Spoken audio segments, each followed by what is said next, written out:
పిల్లలు లేక ఎంతమంది ఏడుస్తున్నారు. ఫర్టిలిటీ సెంటర్స్ ఎట్లా పెరిగిపోతున్నాయి.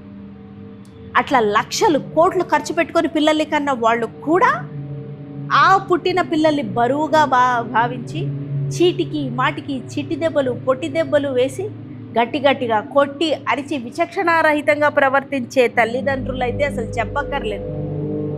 తండ్రి ప్రవర్తించాడంటే వాడు అలాగే అఘోరించాడని అనుకోవచ్చు. తల్లి ప్రవర్తిస్తుంది, అది ఎలాగో నాకు అర్థం కాదు. ఊర్లో ఉన్న ప్రతి దిక్కుమాల చెత్తకి నీకు ఓపిక ఉంటుంది. తిట్టే బాస్ని భరించే ఓపిక ఉంటుంది. ప్రతి చెత్తని మాట్లాడి ఎంకరేజ్ చేసే ఓపిక ఉంటుంది. ప్రతి దౌర్భాగ్యుడికి లైఫ్ ఇచ్చే ఓపిక ఉంటుంది. పిల్లల దగ్గర ఉండదా? 5 కాదు వాళ్ళు 100 సార్లు అడుగుతారు. చెప్తే ఏం పోతుంది నీకు? నోరిచ్చాడుగా దేవుడు. పిల్లల దగ్గర ఉండదా ఓపిక?